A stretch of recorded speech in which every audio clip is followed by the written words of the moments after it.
ಕುಂದಾನಗರಿಯಲ್ಲಿ ಮತ್ತೊಂದು ಬಹುಕೋಟಿಯ ಹಗರಣ, ಓರ್ವ ಆರೋಪಿಯ ಹೆಡೆಮುರಿ ಕಟ್ಟಿದ ಬೆಳಗಾವಿ ಪೊಲೀಸರು. ಕುಂದಾನಗರಿ ಬೆಳಗಾವಿಯಲ್ಲಿ ಶಿವಂ ಅಸೋಸಿಯೇಟ್ಸ್ ಇನ್ವೆಸ್ಟ್ಮೆಂಟ್ ಪ್ರಕರಣ ತನಿಖೆಗೆ ಇಡಿಗೆ ಹಸ್ತಾಂತರವಾಗಿರುವ ಬೆನ್ನಲ್ಲೇ ಮತ್ತೊಂದು ಬಹುಕೋಟಿ ವಂಚನೆಯ ಪ್ರಕರಣ ಪತ್ತೆಯಾಗಿದ್ದು ಸದ್ಯ ಬೆಳಗಾವಿ ಜಿಲ್ಲೆಯಲ್ಲಿ ಸಂಚಲನ ಮೂಡಿಸಿದೆ. ಆ ಕುರಿತು ಒಂದು ವರದಿ ಇಲ್ಲಿದೆ ನೋಡಿ. ಸಾರ್ವಜನಿಕರಿಗೆ ಹೆಚ್ಚಿನ ಬಡ್ಡಿ ನೀಡುವುದಾಗಿ ಹಣ ಹೂಡಿಕೆ ಮಾಡಿಕೊಂಡ ಅಫೆಕ್ಸ್ ಬಿಜ್ ಕಾರ್ಪ್ ಟ್ರೆಂಡಿಂಗ್ ಹೆಸರಿನ ಕಂಪನಿ ಸದ್ಯ ಸಾರ್ವಜನಿಕರಿಗೆ ಟೋಪಿ ಹಾಕಿದ್ದು ಕಂಪನಿಯ ನಿರ್ದೇಶಕ ಮಂಡಳಿ ನಾಪತ್ತೆಯಾಗಿದೆ. ಸ್ಟಾಕ್ ಮಾರ್ಕೆಟ್ ಟ್ರೇಡಿಂಗ್ ಮತ್ತು ರಿಯಲ್ ಎಸ್ಟೇಟ್ ಇನ್ವೆಸ್ಟ್ಮೆಂಟ್ ಹೆಸರಿನಲ್ಲಿ ಸುಮಾರು 3,000ಕ್ಕೂ ಅಧಿಕ ಜನರಿಂದ 160 ಕೋಟಿಗೂ ಹೆಚ್ಚು ಹಣ ಹೂಡಿಕೆ ಮಾಡಿಕೊಂಡು ವಂಚಿಸಲಾಗಿದೆ ಎಂದು ದೂರು ದಾಖಲಾದ ಬೆನ್ನಲ್ಲೇ ಪ್ರಕರಣವನ್ನು ಗಂಭೀರವಾಗಿ ಪರಿಗಣಿಸಿ ಬೆಳಗಾವಿಯ ಪೊಲೀಸರು ಬರ್ಡ್ಸ್ ಕಾಯ್ದೆ ಅಡಿಯಲ್ಲಿ ಪ್ರಕರಣ ದಾಖಲಿಸಿಕೊಂಡು ತನಿಖೆ ಮುಂದುವರೆಸಿದ್ದಾರೆ.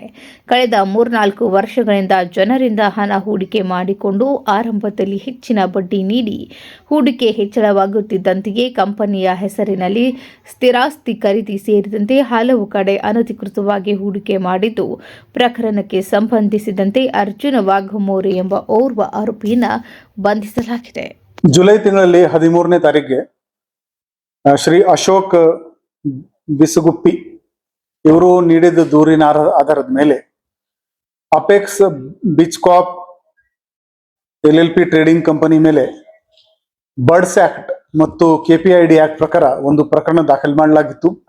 ಈ ದೂರಿನಲ್ಲಿ ಸುಮಾರು 3,000 ಜನರಿಂದ ಈ ಕಂಪನಿ ಪದಾಧಿಕಾರಿಗಳು ಸ್ಟಾಕ್ ಮಾರ್ಕೆಟ್ ನಲ್ಲಿ ಇನ್ವೆಸ್ಟ್ ಮಾಡ್ತೀವಿ, ರಿಯಲ್ ಎಸ್ಟೇಟ್ ನಲ್ಲಿ ಇನ್ವೆಸ್ಟ್ ಮಾಡಿಕೊಂಡು ಹೆಚ್ಚಿನ ಇಂಟ್ರೆಸ್ಟ್ ನಿಮಗೆ ನಾವು ಕೊಡ್ತೀವಿ ಅಂತ ದೂರು ನೀಡಿದರು. ಈ ಪ್ರಕರಣದಲ್ಲಿ ಬೋರ್ಡ್ ಆಫ್ ಡೈರೆಕ್ಟರ್ಸ್ ಎಲ್ಲ ಆರೋಪಿ ಇದ್ದಾರೆ ಮತ್ತು ಈ ಪ್ರಕರಣದಲ್ಲಿ ತನಿಖೆ ಮಾಡಿಕೊಂಡು ನಮ್ಮ ತಿಲಕವಾಡಿ ಇನ್ಸ್ಪೆಕ್ಟರ್ ಶ್ರೀ ಪರಶುರಾಮ್ ಪೂಜಾರಿ ಮತ್ತು ಅವರ ಸಿಬ್ಬಂದಿ 6ನೇ ಆರೋಪಿ ಅರ್ಜುನ್ ಮಹಾದೇವ್ ವಾಘಮಾರೆ ಇವನಿಗೆ ದಸ್ತಗಿರಿ ಮಾಡಿದ್ದಾರೆ. ಉಳಿದಿದ್ದ ಆರೋಪಿದು ಪತ್ತೆ ಕೂಡ ಬೇಗನೆ ಮಾಡ್ತಾರೆ. ಕಾನೂನು ರೀತ್ಯ ಈ ಆರೋಪಿಗಳಿಗೆ ಪತ್ತೆ ಮಾಡಕ್ಕೆ ಏನೇನು ಸಾಧ್ಯ ಇದೆ ಅದೆಲ್ಲ ನಾವು ಪ್ರಯತ್ನ ಮಾಡ್ತಾ ಇದ್ದೀವಿ. ಬರುವ ದಿನಗಳಲ್ಲಿ ಕೂಡ ಈ ಬಾಕಿ ಆರೋಪಿಗಳಿಗೆ ನಾವು ದಸ್ತಗಿರಿ ಮಾಡ್ತೀವಿ. ಸಾರ್ವಜನಿಕರಿಗೆ ನಮ್ದು ಕೋರಿಕೆ ಏನಿದೆ ಅಂದ್ರೆ ತಿಂಗಳಕ್ಕೆ 3%, ತಿಂಗಳಕ್ಕೆ 4% ಈ ತರ ಹೇಳ್ಕೊಂಡು ಯಾರು ನಿಮ್ಮಿಂದ ಇನ್ವೆಸ್ಟ್ಮೆಂಟ್ ಕೇಳ್ತಾ ಇದ್ರೆ ಅದು ರೆಡ್ ಫ್ಲಾಗ್ ಇದೆ. ದಯವಿಟ್ಟು ಈ ತರ ಯೋಜನೆಗಳಲ್ಲಿ ಇನ್ವೆಸ್ಟ್ ಮಾಡಬೇಡಿ. ನಮ್ಮ DC ಕಚೇರಿನಲ್ಲಿ ಒಂದು ಸ್ಕ್ಯಾಮ್ ಸೇಲ್ ಇದೆ, ನೀವು ಅಲ್ಲಿ ವೆರಿಫೈ ಮಾಡಬಹುದು. ಈ ಕಂಪನಿ RBI ನಲ್ಲಿ ರಿಜಿಸ್ಟರ್ಡ್ ಇದೆ ಅಥವಾ ಇಲ್ಲ, SEBI ಜೊತೆಗೆ ರಿಜಿಸ್ಟರ್ಡ್ ಇದೆ ಅಥವಾ ಇಲ್ಲ, ನಾವು ಪರಿಶೀಲನೆ ಮಾಡ್ತೀವಿ ಮತ್ತು ನಿಮ್ಗೆ ಅದರ ಬಗ್ಗೆ ಹೆಚ್ಚಿನ ಮಾಹಿತಿ ಕೊಡಬಹುದು. FIR ನಲ್ಲಿ 160 ಕೋಟಿ ಅಂತ ಕೊಟ್ಟಿದ್ದಾರೆ, ಬಟ್ ಅದು ಎಲ್ಲ ಡೇಟಾ ಕನ್ಸಿಲಿಯೇಷನ್ ಕೆಲಸ ನಡ್ತಾ ಇದೆ.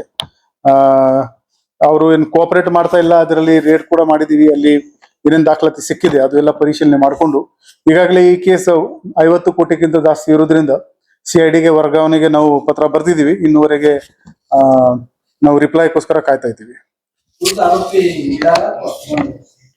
ಇದರಲ್ಲಿ ಕೆಲವು ಆರೋಪಿ ದುಬೈಗೆ ವಿದೇಶಕ್ಕೆ ಹೋಗಿದ್ದಾರೆ ಅಂತ ಮಾಹಿತಿ ಇದೆ. ಇಂಡಿಯಾದಲ್ಲಿ ಯಾರಿದ್ದಾರೆ ಅವರಿಗೆ ಪತ್ತೆ ಕೂಡ ನಾವು ಬೇಗನೆ ಮಾಡ್ತೀವಿ.